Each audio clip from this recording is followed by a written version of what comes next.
عالم رنگ و خوشبو میں بستے دوستو ریجائنا سے شاہد پرویز کا آداب۔ جناب حفیظ ہوشیارپوری صاحب کا درست اور انمول شعر۔ دل سے آتی ہے بات لب پہ حفیظ، بات دل میں کہاں سے آتی ہے۔ دل سے بات کرنے کے لیے آج گزرتا وقت، بدلتا زمانہ، وقت جو کبھی ایک جیسا نہیں رہتا، آج کچھ کل کچھ اور، کون جانے کہ آنے والے لمحے کے دامن میں کیا ہو۔ وقت تو کسی کا انتظار بھی نہیں کرتا، صرف عبرت کے نشان چھوڑ جاتا۔ ترقی کا سفر ہمیشہ ماضی سے جڑا ہوتا ہے۔ اسی جوڑ اور اسی رشتے سے پتہ چلتا ہے کہ آیا ہم پہلے سے بہتری کی طرف جا رہے ہیں یا ہم ترقی کی راہ سے بھٹک رہے ہیں۔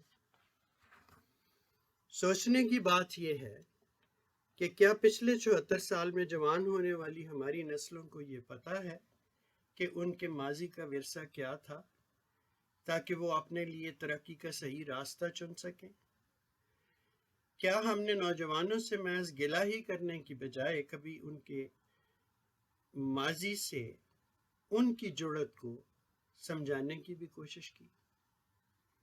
آج ہمیں دل سے یہی بات کرنے کی ضرورت ہے، حقائق کا معتدل جائزہ اور ان محرکات کو جاننے کی کوشش کہ بالآخر ہماری ترقی معکوس کے اسباب کیا ہیں۔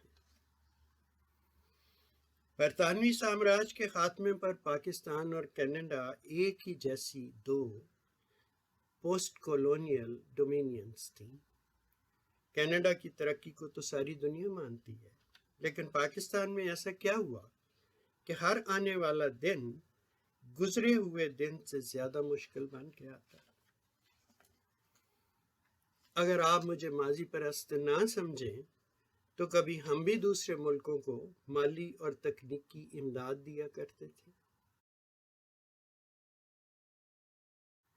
قوموں کی برادری میں ہمیں بھی برابری کے حقوق حاصل ہوا کرتے تھے، اور اس بحث میں پڑے بغیر کہ ہمارا کون سا لیڈر اچھا تھا اور کون اس سے بھی زیادہ اچھا تھا، اصل قابل فخر حقیقت جسے لگتا ہے کہ ہم بھول چکے ہیں وہ تو یہ ہے کہ ہم کسی اعتبار سے بھی کوئی بلیک لسٹڈ یا گرے لسٹڈ قوم ہرگز نہیں تھے۔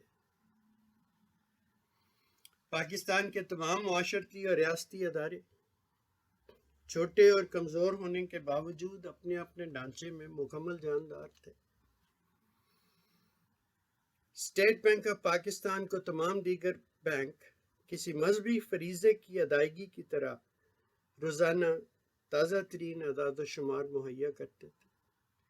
تمام کرنسی نوٹ سونے چاندی اور زر مبادلہ کے قومی ذخیروں کے تناسب سے چھاپے جاتے تھے۔ بینکوں میں ذاتی اور تجارتی اکاؤنٹ کھولنے کے ضابطے مقرر تھے اور ان پر عمل بھی ہوتا تھا۔ اور اب بعض اوقات ایسا لگتا ہے کہ بعض لوگ تو بینک ہی اپنی جیبوں میں لیے پھرتے ہیں۔ ہمارے وکلاء عدالتوں میں پیش ہونے سے پہلے مطالعے اور تحقیق سے اپنا کیس تیار کرتے اور اپنی تعلیمی اسناد کے مطابق اپنا یونیفارم بھی پہنتے۔ بیرسٹر اور ایڈوکیٹ ہونا تو اعزاز تھا ہی، لیکن اس کے ساتھ ہی ساتھ پلیڈر، منشی اور وثیقہ نویس بھی اس لیے اعزاز مند تھے کہ ہر ایک کے لیے یونیورسٹی اور ہائی کورٹ کے مقرر کردہ نصاب کے امتحان پاس کرنا ضروری تھا۔ ریٹائرڈ ملازمین کو پینشن ہر ماہ کی مقررہ تاریخ پر ان کے اپنے شہر کے ڈاک خانے سے مل جاتی تھی۔ ڈاکٹر، نرسیں، کمپاؤنڈر اور دیگر عمال مریضوں کے ہمدرد اور مددگار ہوتے تھے۔ اسکولوں، کالجوں اور یونیورسٹیوں کے اساتذہ کا طلباء کی نظر میں حقیقی والدین جیسا مقام تھا۔ کبھی راہ چلتے کوئی استاد صاحب نظر آ جاتے تو ان کے شاگرد فوراً سواری سے اتر کر انہیں سلام کرتے۔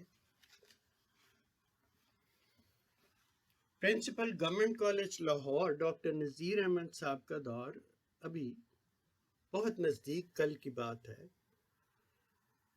ڈاکٹر صاحب سائیکل پر کالج آتے تھے تو کئی طلباء ان سے سائیکل پکڑ کر سٹینڈ میں کھڑی کرنا اپنی سعادت سمجھتے تھے۔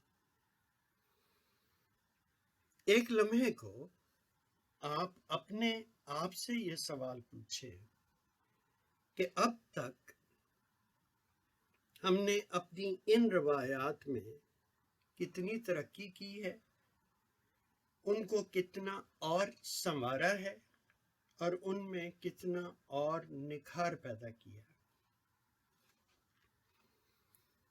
امر واقعہ تو یہ ہے کہ کونے کونے پہ کھلی ایک ایک کمرے کی یونیورسٹیاں قیمتاً ڈگریاں بیچ رہی،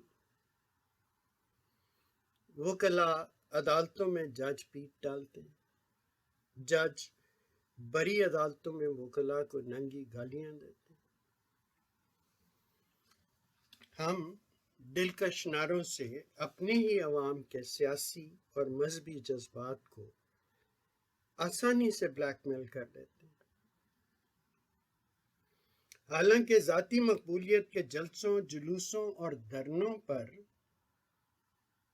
جو رقوم خرچ ہو جاتی ہیں، کیا ان سے انسانی فلاح کے کچھ پروگرام نہیں کیے جا سکتے؟ کسی ایک جگہ کی بات نہیں، پاکستان کے ہر شہر، ہر قصبے اور دیہات میں ساری مسجدیں دن رات کھلی رہا کرتی تھیں۔ کوئی نمازی بغیر کسی مسلک کی تخصیص کے ان میں نماز پڑھ سکتا تھا۔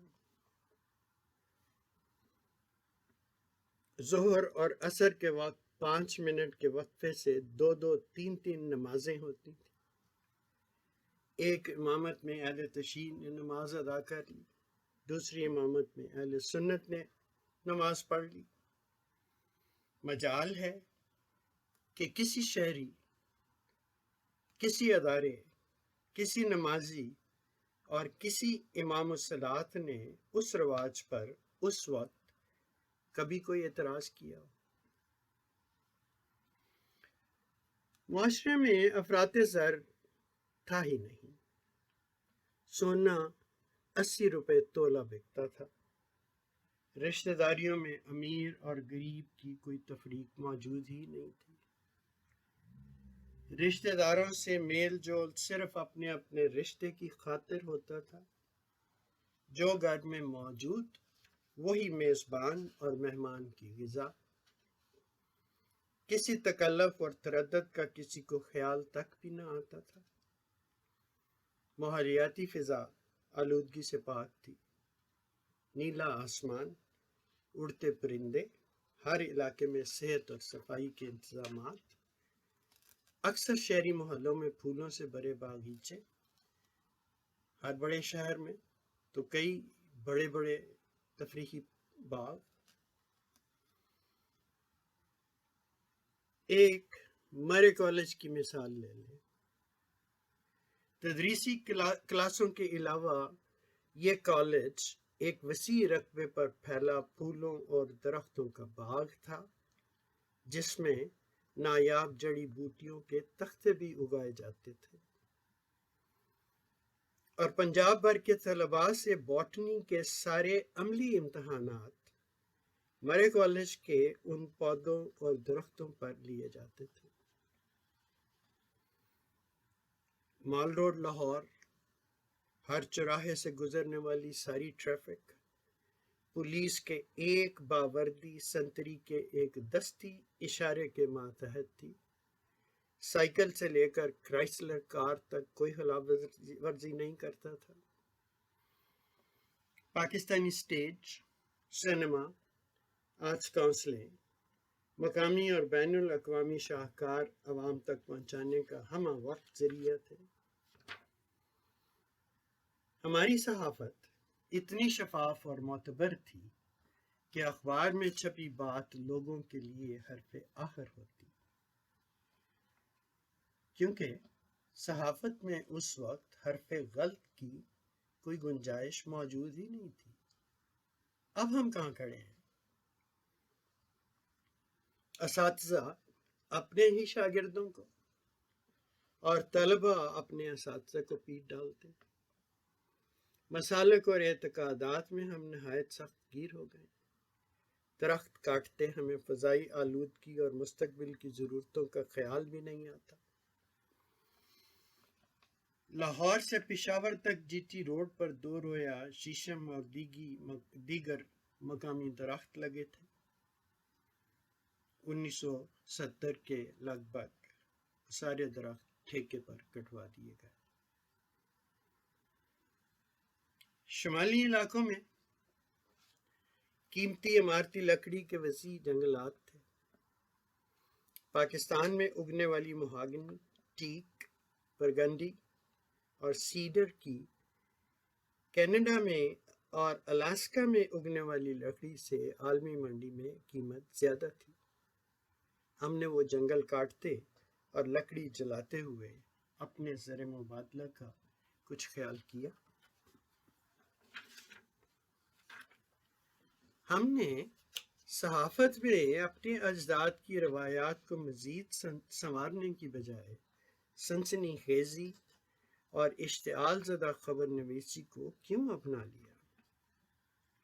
ہم نے اپنے سٹیج اور سینما کو منی سٹرپٹیز بنا کر عالمی منڈی سے کیوں خارج کروا دیا؟ ہم اگر اپنی معاشرتی اقدار میں ترقی نہیں کر سکے، ان کو پہلے سے بہتر نہیں بنا سکے، تو یہ سب ہمارے ساتھ کیوں ہو رہا ہے؟ کیوں پتہ نہیں چلتا کہ ہماری سمت ترقی کی ہے یا تنزل کی؟ دامن پہ کوئی چھینٹ، نہ خنجر پہ کوئی داغ، تم قتل کرو ہو کہ کرامات کرو ہو۔